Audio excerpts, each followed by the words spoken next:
Hello friends, कैसे हैं आप सब। आई होप आप सब बहुत अच्छे होंगे।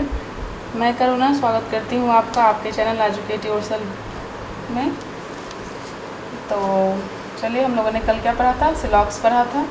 सिलॉक्स के कॉन्सेप्ट सीखे थे और क्वेश्चंस भी करे थे उस पर बेस्ड। आज हम उसी का आगे वाला पार्ट 2 करेंगे।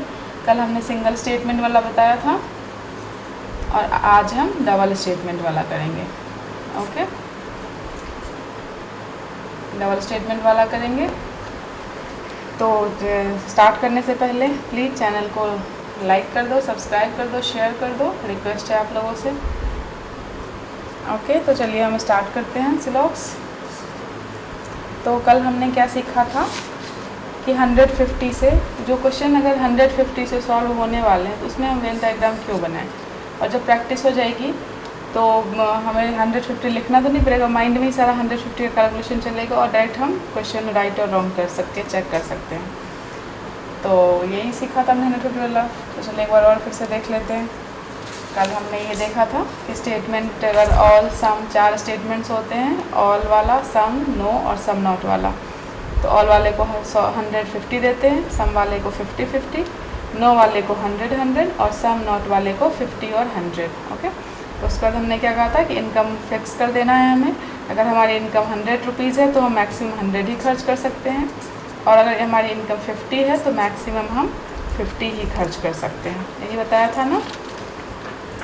तो इसी पे बेस्ड डबल स्टेटमेंट वाले भी क्वेश्चंस होंगे। फिर हमने करा था कि सिंगल स्टेटमेंट में अगर स्टेटमेंट पॉजिटिव हो तो कंक्लूजन भी पॉजिटिव होगा, और अगर स्टेटमेंट नेगेटिव हो तो कंक्लूजन भी नेगेटिव होगा। ओके, अब क्या है कि अब डबल स्टेटमेंट वाला है।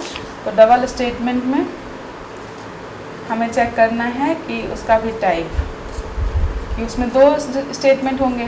तो उसके अगर स्टेटमेंट 1 और स्टेटमेंट 2 अगर दोनों स्टेटमेंट पॉजिटिव हो तो कंक्लूजन क्या हो जाएगा, पॉजिटिव। अगर एक स्टेटमेंट पॉजिटिव हो और सेकंड स्टेटमेंट नेगेटिव हो तो कंक्लूजन क्या हो जाएगा, नेगेटिव। अगर फर्स्ट स्टेटमेंट नेगेटिव हो, सेकंड स्टेटमेंट पॉजिटिव हो तो अभी क्या हो जाएगा, कंक्लूजन नेगेटिव। और अगर दोनों स्टेटमेंट नेगेटिव ही हो तो क्या हो जाएगा, नो कंक्लूजन। तो कंक्लूजन होगा ही नहीं क्योंकि दोनों स्टेटमेंट नेगेटिव होंगे। तो बस हमें इतनी सी बात याद रखनी है कि अगर वैसे हमने पढ़ा था ना बचपन वाली बात अगर याद होगी, मैथ्स की क्लास वाली, कि positive positive positive, positive negative negative, negative positive negative और negative negative no. Negative negative वहाँ पे पॉजिटिव होता था, बट यहाँ पे नो कंक्लूजन। ओके, कि अगर दोनों चीज़ें बस दोनों स्टेटमेंट पॉजिटिव हो तभी कंक्लूजन पॉजिटिव होगा। कोई एक भी अगर नेगेटिव आ जाए या फिर दोनों कुछ सेम हो दोनों तो पॉजिटिव होगा, और अगर आप नेगेटिव आ जाए तो फिर कंक्लूजन क्या हो जाएगा, नेगेटिव होगा। और जब दोनों ही नेगेटिव स्टेटमेंट हो तो कंक्लूजन उसका निकलेगा ही नहीं, अगर हम सिर्फ नेगेटिव बातें ही करेंगे तो। ओके, तो चलिए, और एक और चीज़ देखना है इसमें डबल वाले स्टेटमेंट्स में कि अगर, क्योंकि हमें डबल वाले स्टेटमेंट में अगर जैसे देखिए ये क्वेश्चन से मैं बता रही हूँ, स्टेटमेंट क्या है, ऑल ए इज़ बी, और सेकंड स्टेटमेंट कह रहा है नो बी इज सी। तो हमें अगर ऑप्शन में दे दिया, कंक्लूजन में जैसे देखो यहाँ पे कह रहा है नो सी इज ए। अब ए और सी को हमें करना है तो हमें कुछ कॉमन टर्म चाहिए। ए से सी पे हम कैसे जाएंगे, डायरेक्ट तो जा नहीं सकते।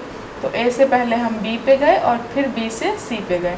ए और सी के बीच में कौन सा कॉमन टर्म है, बी कॉमन टर्म है। तो कॉमन टर्म जो होने चाहिए वो हमेशा 100 से ज़्यादा होना चाहिए, 100 नहीं होना चाहिए। तो common term should not be 100।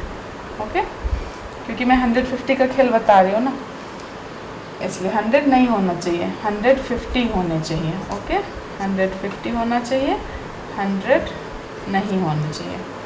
तो चलिए हम इस क्वेश्चन से समझते हैं। ऑल ए इज़ बी, तो हमें क्या करना है, सबसे पहले टाइप चेक करना है। तो स्टेटमेंट ये ऑल ए इज़ बी कौन सा टाइप है, ये पॉजिटिव सेंटेंस है। और नो बी इज सी कौन सा सेंटेंस है, नेगेटिव सेंटेंस है। तो हमें देखना है पॉजिटिव और नेगेटिव। एक सेंटेंस पॉजिटिव है जबकि दूसरा सेंटेंस क्या है, नेगेटिव है। तो पॉजिटिव और नेगेटिव का क्या होगा कंक्लूजन, पॉजिटिव नेगेटिव का नेगेटिव कंक्लूजन आएगा। तो अब जो हमें इसमें पॉजिटिव कंक्लूजन दिख रहा है उसे हम ऐसे ही रॉन्ग कर सकते हैं। तो सेकंड वाले को हमने second all A is C positive conclusion है, उसे हमने कैंसिल कर दिया। और सम ए इज सी ये भी पॉजिटिव कंक्लूजन है, तो इसे भी हम डायरेक्ट राउंड कर सकते हैं। ओके, अब हमें क्या करना है, बस 2 कंक्लूजन ही चेक करने हैं, no C is A first और फोर्थ वाला। तो अब हम इसे दे देते हैं, ऑल वाले को कितना देना है हमें 150 और नो वाले को 100 देना है। अब यहाँ पे कंक्लूजन में भी दे देते हैं, नो वाले को 100 और यहाँ भी नो वाले को ही देना है, तो 100। अब देखो नो सी इज ए, सी और ए को चेक करना है हमें, तो सी से ए पे जाना है, तो नेगेटिव और पॉजिटिव सेंटेंस नेगेटिव होगा, सही है। सी से हमें ए पे जाना है, तो बी कॉमन टर्म हो गया, तो बी को देखो चेक करो 100 तो नहीं आ रहा, तो बी 100 है और इसकी 50 है, तो 150 हो रहा है, मतलब हम जा सकते हैं। अगर 50-50 होता तो वो आपस में कैंसिल हो जाता, देख लो 1 मिनट, 50-50 होता तो कैंसिल, 50-100 तो हम जंप कर सकते हैं, और अगर 150 तो भी हम जंप कर सकते हैं। ओके, ये सारा कॉन्सेप्ट है। तो यहाँ पे 150 है, तो हम जा सकते हैं इसे सी पे। अब सी पे क्या है, सी के पास 100 रुपीज़ है, ए के पास भी 100 रुपीज़ है, तो दोनों मैक्सिमम 100 खर्च कर सकता है। और यहाँ पे भी सी के पास भी 100, ए के पास भी 100, तो ये क्या हो गया, कंक्लूजन बिल्कुल राइट फॉलो कर रहा है। ओके, अब no A is C, same चीज़ ए से सी पे, और पॉजिटिव नेगेटिव तो हमने चेक कर ही लिया है कि नेगेटिव सेंटेंस होगा, ये नेगेटिव और ये भी नेगेटिव, तो ए से सी हो गया। दोनों के पास 100 है, यहाँ भी 100 है, तो ये आसानी से हम कर सकते हैं डायरेक्ट, दोनों राइट हो जाएगा। तो इसका आंसर क्या हो जाएगा, ऑप्शन 1 and 4 फॉलोज। ओके, तो जो इस टाइप के क्वेश्चंस होंगे वो आप विदाउट वेन डायग्राम, क्योंकि उसमें वेन डायग्राम बनाने में भी तो टाइम लगेगा, ये आप डायरेक्ट देखोगे। अभी मैं समझाने के लिए इतना लिख के बता रही हूँ, नहीं तो आपको कोई ज़रूरत नहीं है इतना लिखने की। आप डायरेक्ट यहाँ देखोगे all A is B, no B is C, तो पहले चेक करोगे कि नेगेटिव पॉजिटिव नेगेटिव होना चाहिए, तो सेकंड और थर्ड ऑप्शन को आप ऐसे ही कैंसिल कर दोगे। फिर आपको फर्स्ट और फोर्थ में, तो ये भी टाइम तो आपका बचा, सेव हुआ। वैसे आप क्या करोगे, वैसे तो बनाते फिर सबको चेक करते हैं, यहाँ तो डायरेक्ट कैंसिल हो जाएगा। फिर फर्स्ट और फोर्थ को चेक करना है, यहाँ देख लोगे कि ऑल और नो 100 ही होगा, तो 100 है, तो इसमें तो 100 और 50 ही आएगा। अगर 100 है फिर तो हमें चेक करने की तरह से ज़रूरत ही नहीं है, क्योंकि अगर 50 होगा तो भी सही और 100 होगा तो भी सही, क्योंकि 100 वाला तो 50 भी दे सकता है और 100 भी दे सकता है। तो ये विदाउट लिखे हुए, विदाउट बिना समझे हुए डायरेक्ट आप बस समझ के कर सकते हो, बहुत कम टाइम में इसे सॉल्व कर लोगे। ओके, तो चलो अब सेकंड क्वेश्चन देखते हैं। सेकंड क्वेश्चन में क्या कह रहा है, स्टेटमेंट हमारा कह रहा है कि सम ए इज़ बी। कैसा स्टेटमेंट है, सबसे पहले हमें ये चेक करना है, पॉजिटिव। सेकंड स्टेटमेंट क्या कह रहा है, ऑल बी इज सी, तो ये कैसा स्टेटमेंट है, ये भी स्टेटमेंट कैसा है, पॉजिटिव। अब स्टेटमेंट दोनों पॉजिटिव है, तो हमारा कंक्लूजन कैसा होना चाहिए, कंक्लूजन भी हमारा पॉजिटिव ही होना चाहिए। तो आइए हम चेक करते हैं। फर्स्ट कंक्लूजन पॉजिटिव है, चेक करना है, सेकंड भी पॉजिटिव है, ये भी चेक करना है, थर्ड नेगेटिव है, तो इसे हम रॉन्ग कर सकते हैं यहीं पे। फिर फोर्थ भी पॉजिटिव है, इसे भी हमें चेक करना है। ओके, अब देखो सम ए इज़ बी। अब देखो मैं डायरेक्ट बताती हूँ एक बार बिना 150 किए हुए। ओके, मतलब मन में 150 सोच लो और डायरेक्ट कर लो। सम ए इज़ बी 50-50 हो गया, और ऑल बी इज़ सी, ये 100 और 50 हो गया, तो बी का यहाँ पे 100 दिया हमने और बी का 50, तो 150 है कॉमन टर्म, तो हम मतलब ये पहुँच सकता है यहाँ पे, ये सही है, एप्लीकेबल है। अब क्या कह रहा है, सम ए इज सी, ए के पास यहाँ 50 रुपीज़ है, बट ए के पास यहाँ भी 50 रुपीज़ है, सही है। सी के पास यहाँ पे 50 रुपीज़ है, यहाँ भी सी के पास 50 है, तो ये सही हो जाएगा ऑप्शन। देखो बिना लिखे कर लिया ना। फिर सेकेंड ऑप्शन कंक्लूजन पे आते हैं। इसमें क्या कह रहा है, all C is A, C के पास यहाँ पे 100 है, जबकि सी के पास यहाँ पे 50 है, तो नहीं होगा। यहीं से बस हम आगे चेक करने की ज़रूरत ही नहीं है। यहाँ सी के पास 100 रुपीज़ दे दिए, जबकि यहाँ पे सी के पास 50 रुपीज़ ही है, कहाँ से देगा, वो नहीं देगा, तो हम इसे रॉन्ग कर देंगे। फिर नो सी, ये तो ऐसे ही रॉन्ग है। थर्ड ऑप्शन नेगेटिव सेंटेंस है, तो फोर्थ ऑप्शन पे आते हैं। फोर्थ में क्या कह रहा है, सम सी इज ए, दोनों के पास 50-50 रुपये हैं, सी और ए, तो सी के पास भी तो 50 है और ए के पास भी 50 है, तो ये ऑप्शन क्या हो जाएगा, राइट। ओके, तो इसका आंसर क्या हो जाएगा, 1 and 4 फॉलोज। ओके, चलिए मैं एक बार बता दी, ये 50 हो गया, 50-50 सम वाले में दे देते हैं, ऑल वाले में 150, फिर यहाँ पे सम में 50-50, नो वाले में 100-100, चलो कैंसिल हो गया। ओके, आ रहा होगा समझ में? ठीक है, अब हम आते हैं थर्ड क्वेश्चन पे। थर्ड में पहले चेक कर लो सेंटेंस, फर्स्ट स्टेटमेंट क्या कह रहा है, पॉजिटिव है some P is Q. Second क्या कह रहा है, नो आर इज क्यू, तो ये कैसा है, नेगेटिव। अब पॉजिटिव, एक सेंटेंस पॉजिटिव है, दूसरा सेंटेंस नेगेटिव है, कंक्लूजन कैसा होना चाहिए, नेगेटिव होना चाहिए। तो देखो कंक्लूजन फर्स्ट वाला पॉजिटिव है, इसे हमने ऐसे ही रॉन्ग कर दिया। सेकंड वाला नेगेटिव है, हमें चेक करना है। थर्ड नेगेटिव है, हमें चेक करना है। फोर्थ नेगेटिव है, हमें चेक करना है। फिफ्थ पॉजिटिव है, हमें चेक नहीं करना है। सिक्स्थ पॉजिटिव है, हमें चेक नहीं करना है। सेवेंथ पॉजिटिव है, हमें चेक नहीं करना है। ओके, देखो 7 ऑप्शन दिए, मैंने इसलिए दे दिया एक ही क्वेश्चन में 2 क्वेश्चन के बराबर, ताकि आपके सारे कॉन्सेप्ट क्लियर हो जाएं अच्छे से। ओके, अब हमें बस चेक क्या करना है, यही 3 स्टेटमेंट, 3 कंक्लूजन्स, 3 ऑप्शंस को चेक करना है। तो देखो सम पी इज क्यू क्या है, 50-50, पी वाले को 50-50 देना है हमें, और नो वाले को कितना 100-100 देना है। यहाँ पे सम नॉट का केस है। सम नॉट के केस में क्या बताया था मैंने, 50 और 100, सम नॉट में 50-100, नो में कितना 100-100। ये मैं समझाने के लिए कर रही हूँ ऐसे, इसलिए टाइम लग रहा है क्योंकि अच्छे से समझा रही हूँ, धीरे धीरे करके, स्लोली। आप लोग कॉन्सेप्ट अच्छे से समझ लो, फिर प्रैक्टिस करना। आपको इतना 150 लिखने की ज़रूरत नहीं है, और ना ही वेन डायग्राम बनाने की ज़रूरत है। आप यूँ ऐसे क्वेश्चन स्टेटमेंट देखोगे, कंक्लूजन देखोगे, आप जल्दी से कर लोगे, विदिन सेकंड कर लोगे। सही विश्वास मानो मेरा, बिलीव करो। आप देखना, आप नहीं हो तो कहना। ओके, और अगर जब भी हो जाए तो आप प्लीज़ इसको लाइक ज़रूर कर देना मेरे सेशन को। ओके, तो देखो कौन सा कर रहा है, सेकंड कर रहा है। Some R is not P, R के पास कितने हैं 50 रुपये, यहाँ आर के पास 100 रुपये हैं, दे सकता है, बिल्कुल दे सकता है, सही है। पी के पास 100 रुपये हैं, यहाँ पी के पास 50 रुपये हैं, तो 50 रुपये वाला तो 100 नहीं दे सकता, कहाँ से दे सकता है, तो ये ऑप्शन क्या हो जाएगा, रॉन्ग। और यहाँ देख लो क्यू कॉमन टर्म है, तो कॉमन टर्म 150, 150 है, तो ये हो सकता है। ओके, अब थर्ड नंबर पे आए। थर्ड पे पी के पास 50, यहाँ पे पी के पास 50 दे सकता है। आर के पास 100, आर के पास 100 दे सकता है, बिल्कुल सही। फोर्थ पे आर और पी दोनों के पास 100-100, यहाँ आर के पास 100 जबकि पी के पास 50, तो ये पी वाला तो नहीं दे सकता, उसके 50 ही रुपये हैं, ये 100 कहाँ से देगा।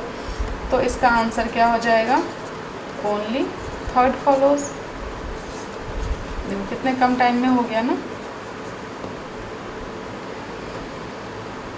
तो समझ में आ गया होगा आप लोगों को, आई होप। अब देखते हैं नेक्स्ट क्वेश्चन। अब फोर्थ क्वेश्चन क्या कह रहा है हमारा statement, all A is B, no B is C. सबसे पहले क्या करेंगे, हम स्टेटमेंट चेक करेंगे, पॉजिटिव है और नेगेटिव है। ओके, अब पॉजिटिव और नेगेटिव है तो कंक्लूजन क्या होना चाहिए, मस्ट भी नेगेटिव होना चाहिए। तो नेगेटिव वाला कंक्लूजन नो, ये है, ये हो सकता है। पॉजिटिव को हम पहले ही कैंसिल आउट कर देते हैं। ये भी थर्ड वाला भी ऑप्शन पॉजिटिव है, ये भी रॉन्ग हो जाएगा। ये नेगेटिव है, इसे चेक करना है। फिफ्थ फिर से पॉजिटिव है, इसे चेक नहीं करना है। सिक्स्थ में नेगेटिव है, इसे चेक करना है। सेवेंथ में पॉजिटिव है, इसे चेक नहीं करना है, ऐसे ही रॉन्ग हो जाएगा क्योंकि कंक्लूजन हमारा नेगेटिव होना चाहिए। फिर इसमें नेगेटिव है, ये हमें चेक करना है। ओके, तो देखो अब हम 100 और 50 कर देते हैं। ऑल वाले को 150, नो वाले को 100-100। अब देखो सम में क्या करना है हमें, 50 और 100, सम वाले में 50 और 100, सम वाले में 50, नॉट वाले में 100। ओके, तो देखो नो वाले में 100-100। अब हमें कॉमन टर्म क्या आ रहा है, ए और बी, 150 आ रहा है, 150 मतलब हो सकता है। अब नो से एज भी, सी के पास भी 100 और बी को भी 100 दिया। सी के पास 100 है, बी के पास भी 100 है, तो ये सही हो जाएगा क्योंकि इसमें उस पर जाने की जरूरत नहीं है, सी से बी डायरेक्ट पे हम चले गए, तो नो से एज भी ये बिल्कुल सही है।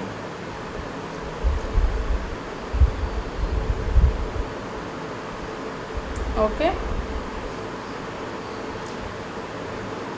अब हमें फोर्थ ऑप्शन चेक करना है।